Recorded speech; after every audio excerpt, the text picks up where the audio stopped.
Hey, welcome back to There's Always Next Year podcast. I'm your host, Mike Metcalf. We are sad to say that Adam O'Neill could not make it today. He came up with a little bit of a sickness, kind of last second.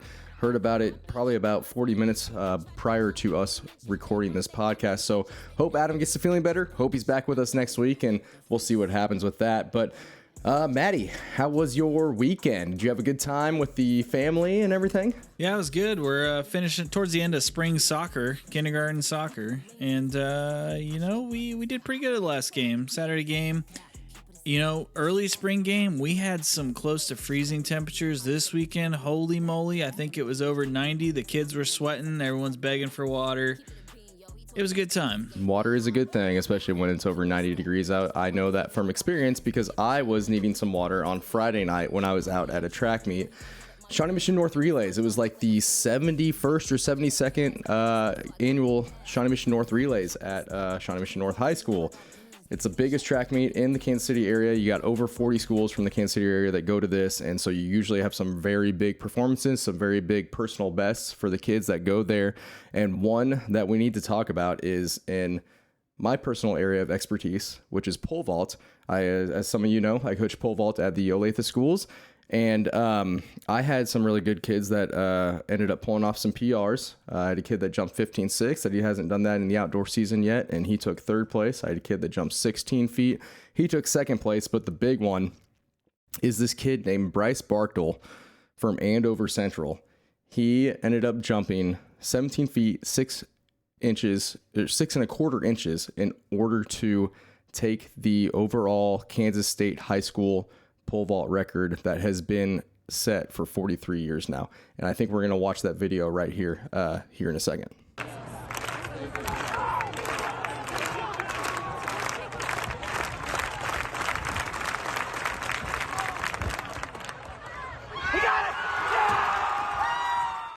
So an incredible jump. The dude is very technically sound when it comes to the pole vault.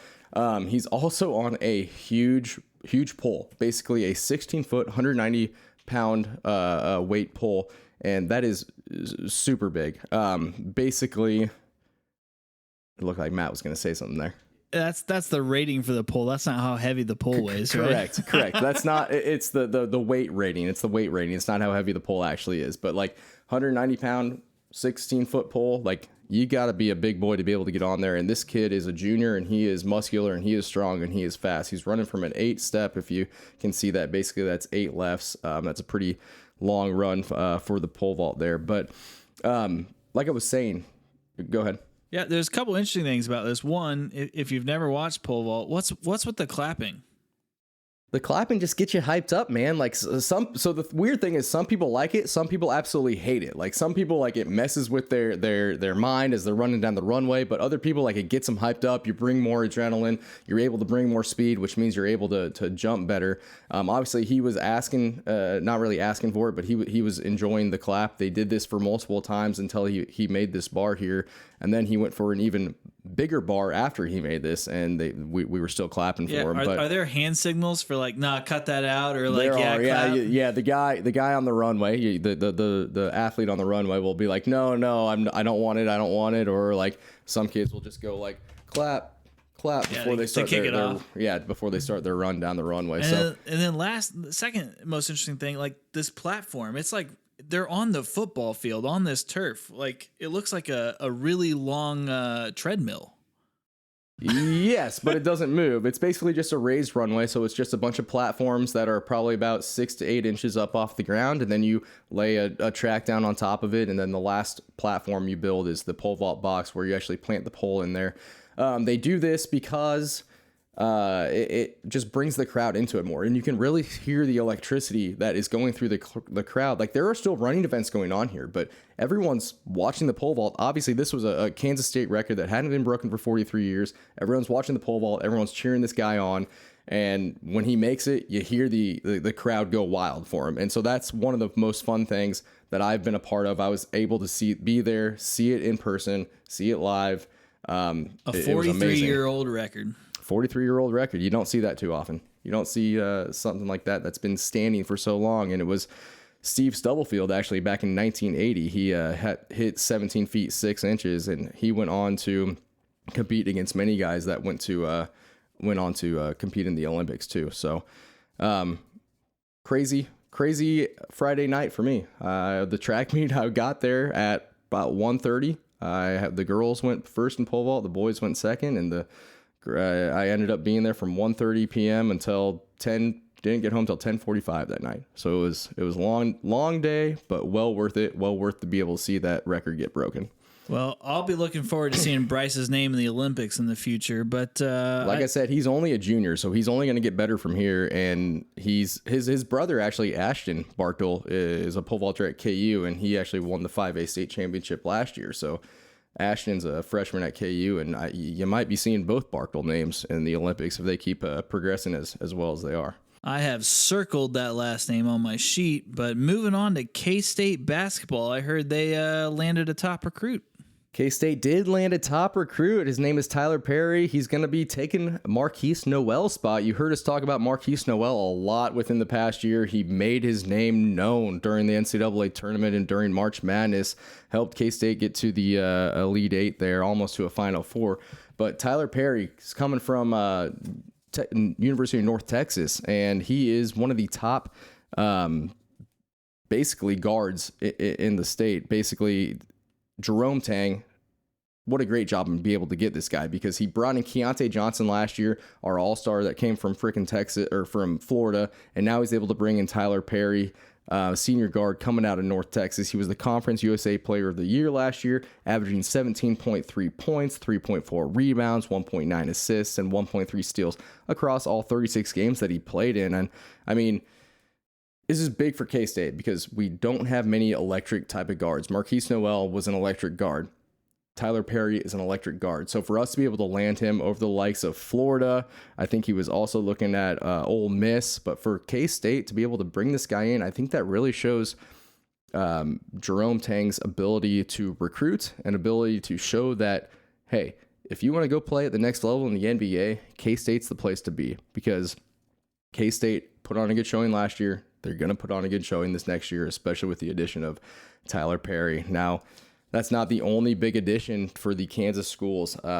KU had a big addition in Hunter Dickinson. He's a transfer from Michigan. He's a 7-foot, 1-inch tall center that's coming, like I said, over from Michigan. He averaged 18.5 points, 9 rebounds, 1.5 assists, and 56% in his field goal percentage. So he's definitely going to help out at the center position, because KU was hurting there after this past year. The only other center position they had was sophomore Ernest Uday Jr. He's pretty raw. I watched him play a little bit. He needs some technical work down low in the post. But Hunter Dickinson coming over will definitely give Uday the chance to watch how Hunter Dickinson can play. He's obviously he was one of the best Big Ten players last year at the center position. And so that's definitely going to help KU out with their center position and with their basically depth at that center position there. So we'll see how KU's able to do. Obviously, KU's got, I don't even know how many Big 12 championships in basketball these past freaking 25, 30 years or whatever. But I'm low-key hoping that K-State can maybe pull something out and beat KU in the Big 12 championship. Well, the transfer portal is meant to make everyone a little more even, right? Like, it's super interesting to see how it's all going to play out. It is, and I'm kind of it's crazy that this Hunter Dickinson guy was willing to basically transfer out of Michigan and come to KU. I mean, I guess Michigan's a very, I don't know, stouted program as well. So being able to leave there and come to KU, that's going to be big for KU. This because he was probably the best guy in the transfer portal that was available. So congrats to KU on picking him up. We'll see how he works out for you. Moving on, other basketball stuff going on. We got the NBA playoffs happening right now. We got Phoenix versus Denver, and Nikola Jokic ended up getting teed up the other night. Basically, he went over, the ball went out of bounds, and the Phoenix Suns owner, Matt Ishbia, grabbed the ball, and Jokic, for some reason, decided that he wanted to go over there and grab the ball out of the Suns owner's hands, and then he kind of threw a little bit of elbow. Now, the Suns owner did a very good job at basically flopping, so to say, but Jokic got teed up for that, but it didn't end up, or and it ended up with Kevin Durant and Devin Booker and the Phoenix Suns being able to win that game. Booker and Durant ended up combining for 72 points, and they tied the series up 2-2. So we'll see what happens throughout these next couple of games. But I said in the podcast a few weeks ago, if Durant ended up going to Phoenix, which he did, that the Phoenix Suns were going to be a force to be reckoned with in the West. Now, Denver's a very good team.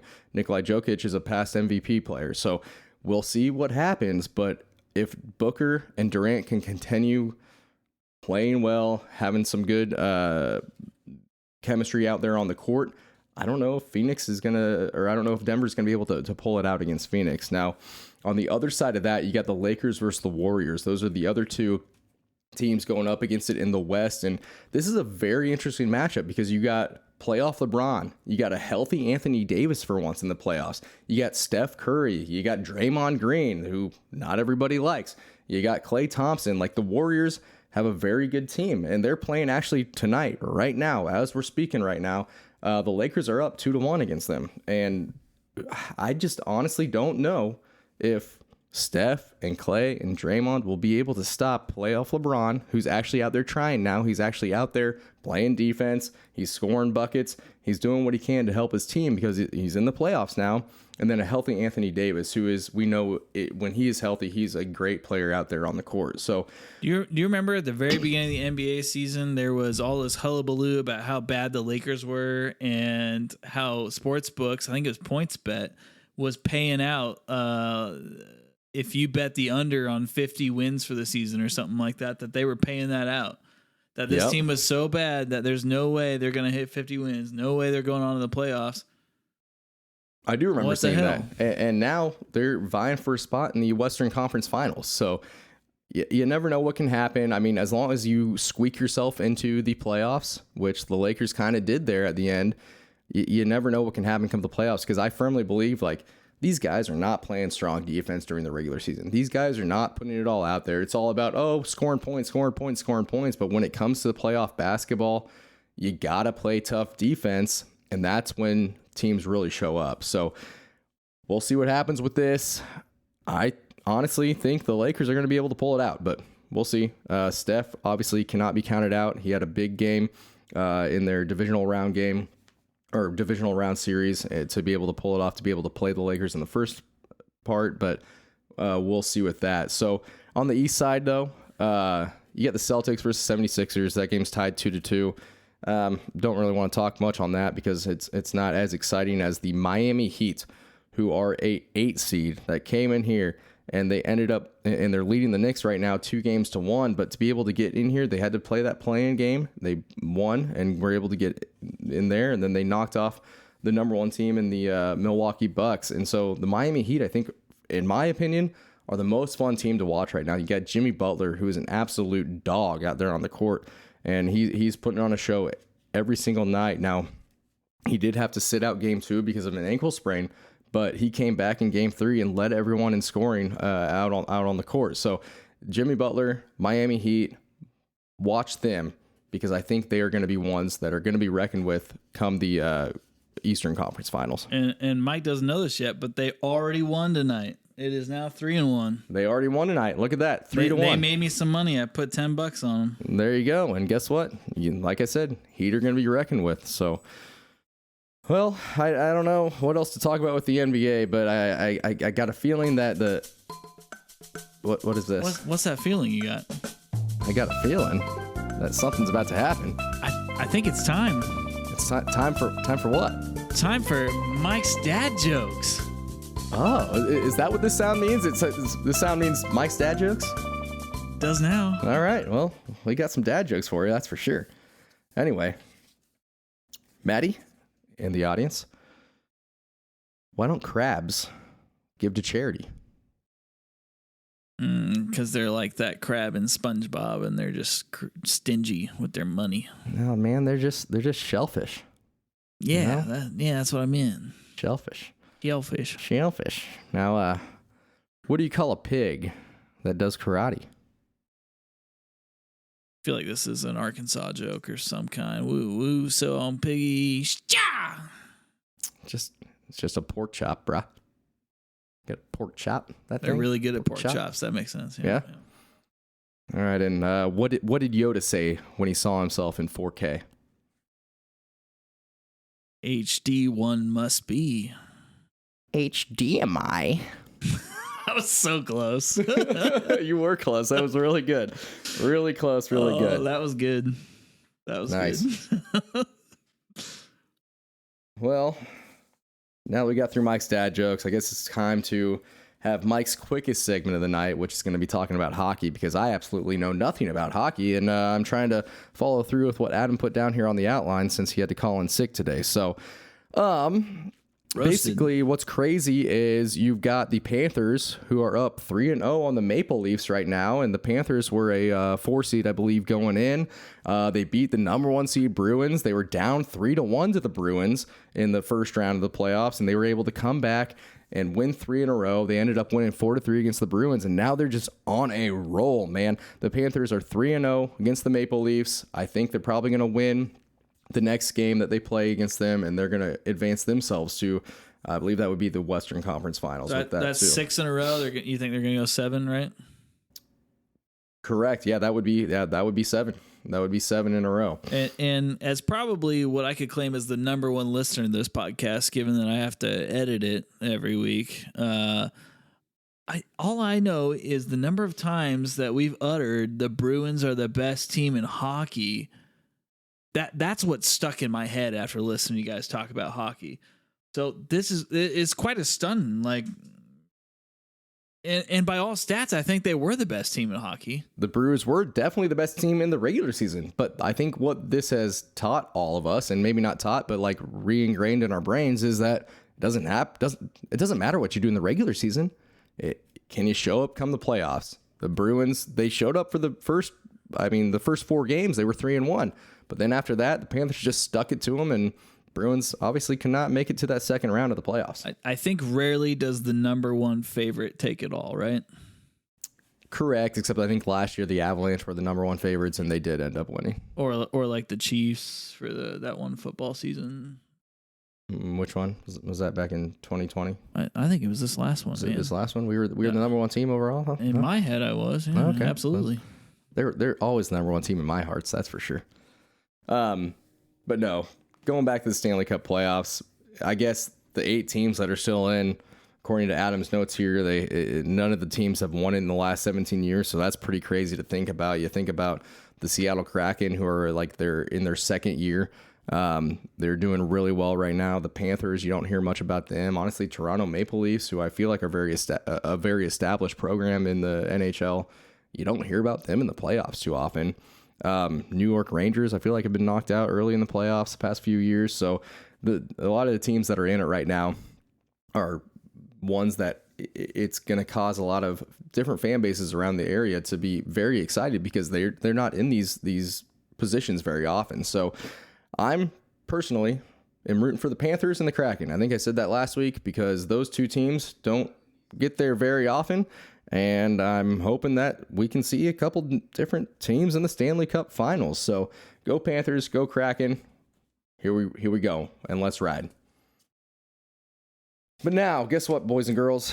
It is definitely time for Matt's Hostile Takeover. Sponsored by Extreme Pool Renovation and Construction by Jerry Downs. Jerry's a master craftsman. He and his team have been renovating and creating unique pool designs in the Midwest for many years. The attention to detail and the level of customer service are second to none. Jerry and his team will come through for you like no one else. Ask Jerry about the other services he can provide also. Extreme Pool Renovation and Construction. When good enough is not good enough. Give Jerry a call at 816-738-3118 or reach out with an email at extremepoolsbyjerry@yahoo.com. All right, Matt, what you got for us? Thanks, Jerry. So today I'm going to keep it short, but I'm going to go back to space, because I feel like a lot of people like hearing a couple little facts about space. I enjoy it. Mike enjoys it. Adam nods while I talk. I think it means that's a good thing.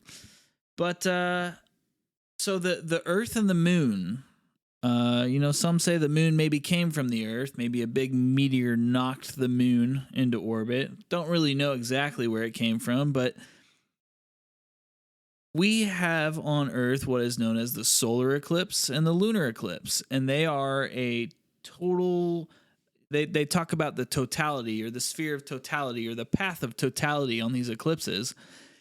And luckily, a couple years ago here in Kansas City, we got to experience a solar eclipse, and it is incredibly surreal. I took the day off for work, barely caught it, kind of through the clouds. You had to wear some glasses, though, right? Some special glasses? If you're going to look directly at the sun, you do need some special glasses, and you need to not order them from a AliExpress or Alibaba or whatever. You need to order it from something where the actual certification printed on those glasses means something, and it means your eyes are going to be protected. But there's lots of information closer to those dates. But anyways, Alibaba. I didn't know they even sold Eclipse glasses. Have you heard of AliExpress? Nope. Okay, well, have you heard of Wish.com? That's probably close. Yeah, I think I've heard of Wish. Yeah. Anyways, I forget which one it is. One of them's like China wholesale, like you as a manufacturer or a brand in America could bulk order from Alibaba maybe, and like then sell them on Amazon or AliExpress. Okay. Anyways, my point was you want to know where they're coming from, and you don't just want the cheapest glasses, okay? Correct. Well, because you're literally playing with life or death of your eyes right now when you look at an eclipse. Yeah, for sure. Don't go blind staring at the sun. Please don't. I think there's a rock song about that. But anyways, if not, we should definitely make one. Yeah, I'm scribbling. Yeah, you should write that down right now. TANY rock sun. Okay. Perfect. Song. Don't go blind staring in the sun. That's right. So lots of planets in our solar systems have moons. Correct. As far as we know, and I'm not sure how much we know outside of our own solar system, but especially in our own solar system, the moon is located about 400 times its size away from the sun. Okay. And is about 1/400th the size of the sun. I got you. So that means that on some places on Earth, very rarely, the moon can pass directly in front of the sun, and not only will it block it in totality, because the moon could be bigger, right? Think about it on an average day. The moon does appear in the sky, by the way. If you didn't know that during the day, you can see the moon during the day. That's kind of been blowing my 6-year-old's mind lately, but really look up sometimes during the day and you'll see the moon. I hope this isn't news. I hope not either, because it's there. But it's about the same size as the sun if you were to look at the sun with no glasses, right? Like, don't do that. But again, it's like roughly squinting. I don't know. But it means that these two celestial objects in relation to Earth, like, exactly block each other out to the point where you can see, oh man, I wasn't ready to say this word, the PNEUMBRA, the penumbra. I don't know. It's a special word that means the cloud shadow around the sun. Pneumonia? Yeah, it starts like that. Well, I'll put the pronunciation in the video. That sounds good. Yeah, sorry. So, but that's crazy the way you say that, because the math has to line up almost exactly accurate. So, like you said, something about 400, and then you said like the sun's like 1/400th or something like that. So basically, the moon goes right in front of it and blocks it out completely, and it's the perfect size. The perfect sphere. You look at like does Mercury have a moon, or does Venus have a moon? I don't know. Any other planet, and I think they've said even like further outside of our galaxy, like there's just no moon or planet that we can detect that appears as close to that. Like it seems too perfect. Like it seems too perfect. What's up with that? Why? Well, who created the universe? Or what created the universe? Was it what happened? Like why? Do you think it was Elon Musk? Well, I don't think he was alive when the universe was created, but I bet Elon Musk would say that I created the universe. I bet I could see him saying that some version of him back a long time ago could have been who was now he's reincarnated. It was Elon Musk that created the universe. I don't know. Yeah, so that's a fun fact. Like, if you imagine the moon was a little bigger or a little further away or a little closer or whatever, like the moon would just eat the sun and we'd have a much longer solar eclipse. Mm-hmm. It would, I don't know if it would happen more often, but definitely partial eclipses would happen more often. But like the path of totality would be huge. Like if you Google path of totality next solar eclipse, like you'll see it's pretty narrow across a whole continent. Well, it went right above, like from Oklahoma up into the Kansas City area, right? Yeah, and then it kind of like departed in they're Illinois all or something curved like that. because everything's circles and we draw maps and rectangles. But right, yeah, it's pretty weird to think about. Who did that? Who made them the same size from our point of view? Because they're not the same size, but they sure look like it. I think you're getting way in depth in some historical shit right now, whether it was a Big Bang or whether it's a religious entity. I think you could, maybe it was a little bit of both. I don't know. I don't want to really touch on that a little bit, but it's crazy. You're asking a very good question, and I think it's the question that we all are wondering on. How are we here? Why are we here? And how did everything come to be? I'm here to do math and program computers. I'm pretty sure. I'm here to coach pole vault and do some other things as well. We solved the mysteries. We did. And make a podcast, apparently. Who saw that one coming? Somehow we're able to make a podcast, even though we are working on getting listeners right now. But send this all to all your friends. I mean, I think that ends us for today. So send us out to all your friends. Find us on Instagram. Find us on Spotify. Find us on YouTube. Find us on Facebook. Find us on Twitter. I mean, we're everywhere. Everywhere you can find a podcast or social media, you can find us there. Remember, there's always next year podcast. And don't forget, there's always next year. So let's go.